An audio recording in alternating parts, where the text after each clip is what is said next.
So today is a big day. You guys are going to be campaigning in Springfield, pushing a fire district. I'm going to go to the nuts and bolts of this. Okay. What is a fire district? Yeah, so a fire district is a special district essentially, and will allow Eugene Springfield Fire to be one unified fire department. In essence, it allows the fire department to collect taxes straight from the community that it serves. And how far away are we from, or are you all from, being able to become a fire district? So the initial merger piece of Eugene Springfield Fire really started in 2007. It was a three-phase system. The first phase was kind of a merger of operational pieces. The second phase, which we're currently in, was more of the functional merger piece.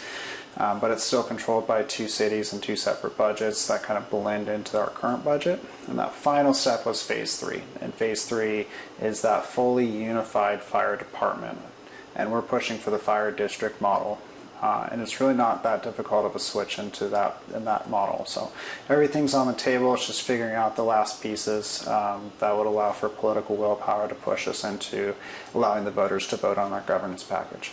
And let me ask you this, Brett. Would that mean that the city would have to decrease how much in taxes they get if they no longer fund fire and rescue?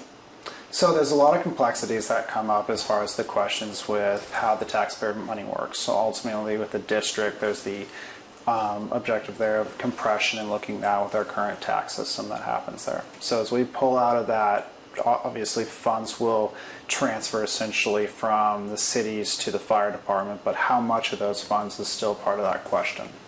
Why is it so important to make this a reality? Really, it comes down to community safety. At the end of the day, we're running out of resources constantly throughout the day. We're pretty maxed out, especially during these summer months. We have a lot of fires, there's a lot of need within the community, and our objective is to be able to appropriately serve the needs of the community.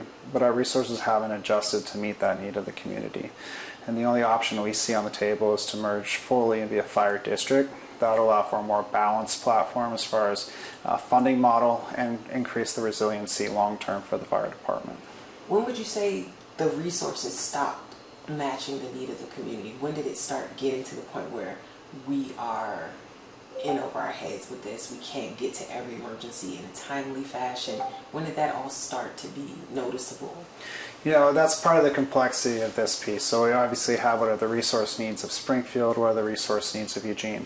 On the Eugene side, since 1981, we haven't added any additional engines or stations during that time. And we've had a 1,000% increase in call volume. We've seen similar non-growth essentially on the Springfield side. Trying to remember the last time Springfield added a station, but at least in the last 30 years, Springfield has not added any additional resources on their end. And yet we've seen a continued population increase and a continued growth in call volume. So we're talking decades of increase in call volume with no additional increases in resources. I want to clarify with you, Brett.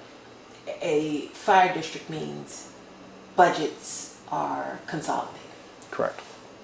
And a consolidated budget, would that also mean staff is consolidated? Everything is all one?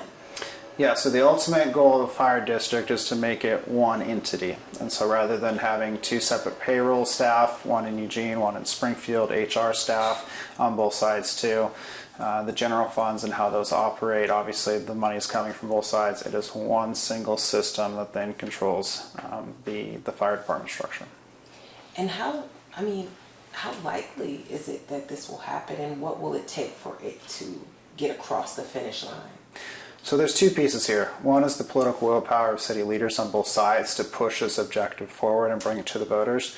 And that final piece is the willpower of the voters as well. And so our objective is to be able to get this out of a committee piece, to be able to present it to the voting population in Eugene Springfield, and to present to them the realities of the community risks that we face now and the potential options that we have going to a fire district in the future. And that'll be a vote of the community.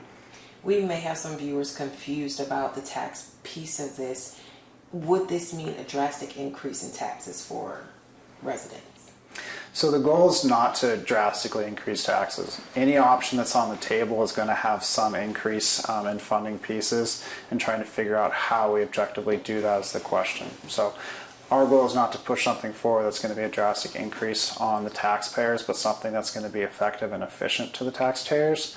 And that model we think is the fire district as we look at it.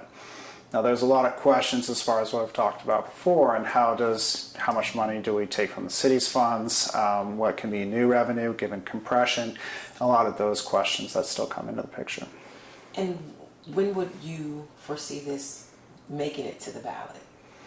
That's a good question. So the general process, it takes about 2 years for the district creation to happen in most models. But that's after the willpower of the city leaders leads to, this is the direction we're going to take.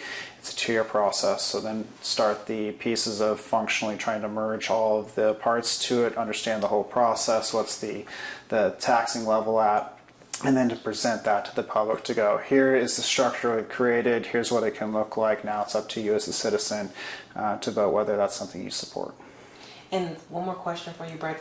As far as today's event is concerned, what is the ultimate goal heading into Springfield at 3:30? So our concern with Springfield is mentioned through several meetings that we've watched throughout the last year at least, is that they continue to try to leave all the options on the table. And one of those options is separation. And that's a concern to us because we're looking at this next year with the fiscal budget for 2026, 22 days worth of brownouts happening at one of the stations. We have questions as far as the long-term funding stability for the fire department in Springfield. Separation for Springfield is a huge burden on the taxpayers in Springfield as well. A merged system is significantly better for both cities. And so our push is that Springfield really needs to come back to the table. There needs to be a strong consideration for the fire district, and they need to be able to calculate the numbers to show that it can work. You said brownout? Brownouts. What is that?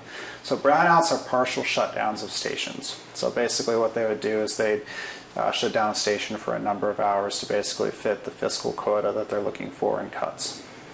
And ultimately, what message do you want to get across to the people today? Yeah, so what we're trying to do in this campaign is ultimately related to community safety. We run out of ambulances pretty much every single day. Fire engine response in Springfield, one house fire takes out every single engine and truck in Springfield on a single response. Those are concerns as we move forward. We see growth in populations, growth in call volumes, and so if people want to ensure that the stability of the fire service can go forward, that model is the fire district.